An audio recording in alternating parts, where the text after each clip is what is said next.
এই গোটা বাংলাদেশটা তো এরকম একটা দেশ, মানে এরকম একটা পরিবার।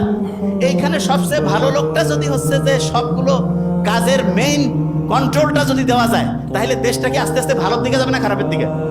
ভালোর দিকে। আচ্ছা, তাহলে প্রথম কাজ বলছি নামাজের পরে অন্য কাজটা করা। দ্বিতীয় কাজ যেটা আমি বলছি সেটা কি? সৎ লিডার নির্বাচন করা। কি কাজ? সৎ লিডার। আচ্ছা, তৃতীয় কাজটা খুব ইম্পর্টেন্ট।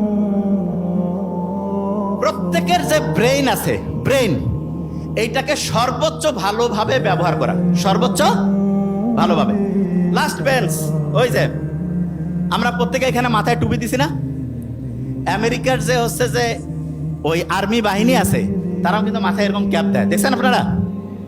আমরা যে টুপি দিছি, আমি যদিও দেইনি, কিন্তু আপনারা যারা দিয়েছেন, এইটা কিন্তু নকল করে দেখা গিয়েছে যে বিভিন্ন দেশের যে আর্মির যে বাহিনীগুলো আছে, তারা কিন্তু এটা নকল করতেছে। কেন?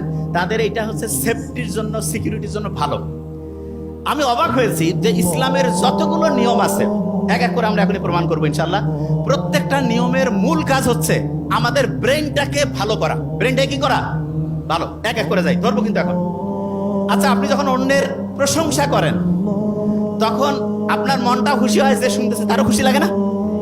এইরকম অন্যের প্রশংসা করলেন, অন্যের সম্বন্ধে একটা ভালো জিনিস বললেন, যে শুনতেছে তারও ভালো লাগতেছে, আপনারও ভালো লাগতেছে। কেন জানেন?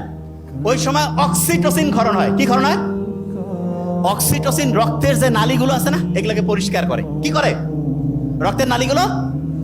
আচ্ছা, আপনি কি জানেন যে রক্তের নালী যদি পরিষ্কার হয়, ব্রেইন ঠিকভাবে যদি পুষ্টি পায়, তাহলে আমাদের ব্রেইনটা ভালোভাবে কাজ করবে না খারাপ ভাবে?